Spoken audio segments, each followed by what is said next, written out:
follow me, yeah. Hey.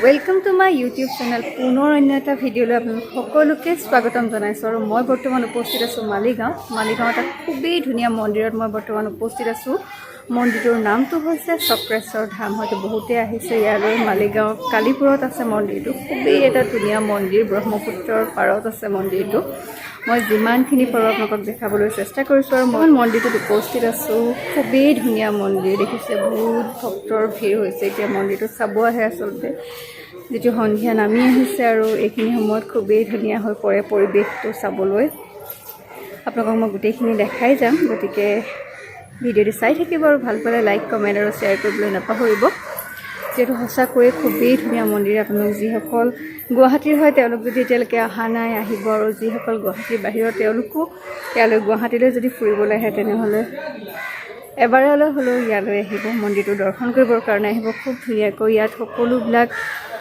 মূৰ্তি খুব ধুনীয়াকৈ বনাই ৰখা হৈছে হেয়া শিৱৰ মূৰ্তিৰ কথা কমেই হনুমান বাবাৰ কথাই কম কাৰ কথা কম সকলোৰে গণেশ বাবাৰ সকলোৰে মূৰ্তিবোৰ খুব ধুনীয়াকৈ বনাইছে সব গেটৰ এটা অংশ মই দেখাইছো মই যেটো গেটৰ ওচৰত উপস্থিত হৈ আছো এয়া দেখিছে গেটখন খুব ধুনীয়াকৈ ৰথখন বনোৱা হৈছে নামটো মন্দিৰটোৰ আকৌ এবাৰ কৈ দিছো চক্ৰেশ্বৰ ধাম মন্দিৰটোৰ নাম খুবেই ধুনীয়া মন্দিৰটো ৱালবোৰ দেখিছেনে ইমান ধুনীয়াকৈ বনোৱা হৈছে খুবেই ধুনীয়া মন্দিৰ বিশেষকৈ ইয়াত এতিয়া খুব ভিৰ হৈ আছে সেইকাৰণে আৰু অকণ পৰিৱেশটো দেখা মই কৈছোৱে যেটো সন্ধিয়া নামি আহিছে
যেহেতু লাইটবোৰ জ্বলাই দিয়া হৈছে খুব ধুনীয়া পৰিৱেশ ওপৰৰ পৰা মই আপোনালোকক দেখাইছো মই আকৌ এবাৰ তললৈ নামি যাম তলৰ পৰা দেখাম এয়া চাও কেনেদৰে ওপৰৰ পৰা দেখাইছো দুৰ্গা ইয়াতে দুৰ্গা দেৱীৰ এটা মূৰ্তি বনাই ৰখা হৈছে আৰু এয়া গণেশৰ মূৰ্তি এয়া শিৱ ভগৱানৰ আৰু এয়া হনুমানৰ এয়া চাওক কিমান ভিৰ হৈছে ইয়াতে চাওক কিমান ভিৰ হৈছে দেখিছে আপোনালোকে বিৰাট ভিৰ হৈছে বৰ্তমান সকলোৱে আহিছে ফটো তুলিছে নিজৰ মতে সৰু সৰু ল'ৰা ছোৱালীবিলাকে এনজয় কৰিছে ইফালে ব্ৰহ্মপুত্ৰখন কিমান ধুনীয়া লাগিছে চাওকচোন মন্দিৰটোৰ সৈতে আৰু যেহেতু মই কৈছোৱে সন্ধিয়া নামি আহিছে আৰু সন্ধিয়া হোৱাৰ লগে লগে আৰু ধুনীয়া হৈ পৰিছে কাৰণ চাৰিওফালে লাইটবোৰ জ্বলাই ৰাখিছে এয়া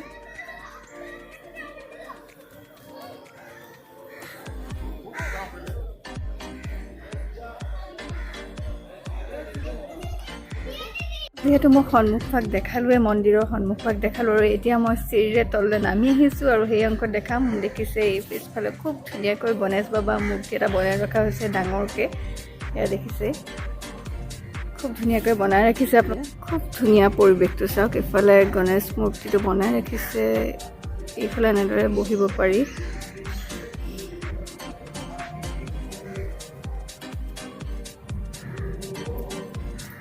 এইফালে আছে মহাদেৱ শিৱ বাবা এয়া শিৱ ভগৱান আছে এইফালে, ওপৰত আছে দুৰ্গা।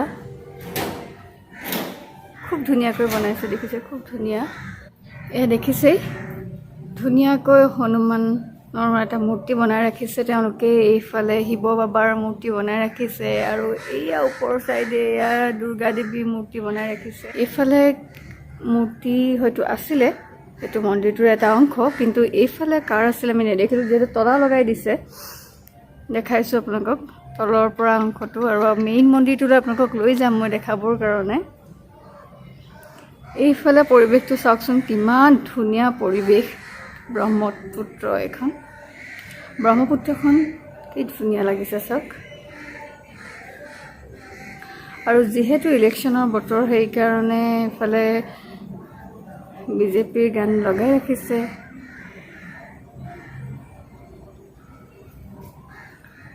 আৰু এইফালে আছে পৰশুৰাম, এয়া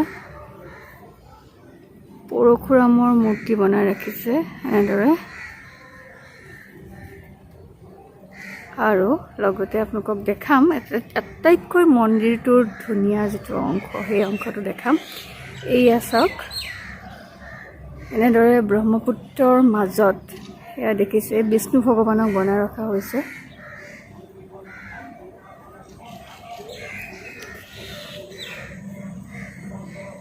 এনেদৰে বিষ্ণু ভগৱানৰ মূৰ্তি বনাই ৰখা হৈছে। আৰু যেতিয়া গুৱাহাটীত পানী বাঢ়ে, ব্ৰহ্মপুত্ৰত যেতিয়া পানী বাঢ়ি আহে, তেতিয়া একদম এই মূৰ্তিটো ঢাক খাই খাই যোৱা হৈ যায়। এয়া এই মূৰ্তিটো, বিষ্ণু ভগৱানৰ মূৰ্তিটো একদম ঢাক খোৱাৰ দৰে হৈ যায়। এইটো চাওক কি ধুনীয়া, মন্দিৰৰ চৌপাশটো খুবেই ধুনীয়া পৰিৱেশ। আৰু এতিয়া যিহেতু সন্ধিয়া হ'বলৈ আহিছে, সেইকাৰণে ধুনীয়াকৈ লাইটবোৰ জ্বলাই দিয়া হৈছে এনেদৰে। আৰু এইফালে কি আছে আপোনালোকক এবাৰ দেখাওঁ মই।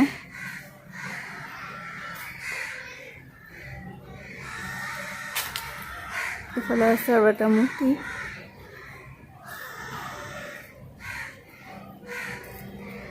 আৰু এয়া হ'ল নৰসিংহ, এয়া খুব ধুনীয়া চাওকচোন, খুব ধুনীয়া পৰিৱেশ। খুব ধুনীয়াকৈ বনোৱা হৈছে এই মন্দিৰটো। মালিগাঁৱত আছে, চক্ৰেশ্বৰ ধাম। আপোনালোকে ইয়ালৈ আহিব পাৰিব, খুব ধুনীয়া পৰিয়ালত লৈ সময় কটাবলৈ আহিব পাৰিব। বা ফটো উঠি আছে, আচলতে খুব ধুনীয়া। আৰু সকলো ফালে এনেদৰে চেৰি আছে, এইফালেদি উঠি যাব পাৰি। কিন্তু মই এইফালেদি অহা নাছিলোঁ, আৰু এটা বাট আছে সেইফালেদি আহিছিলোঁ, কাষৰেদি এটা চেৰিয়েদি। গেটখনো খুব ধুনীয়া। মই সেইখিনি অংশ আপোনালোকক যিহেতু প্ৰথমে দেখালোৱেই, আৰু সেইকাৰণে এতিয়া বৰ্তমান আপোনালোকক এইটো অংশ দেখালোঁ।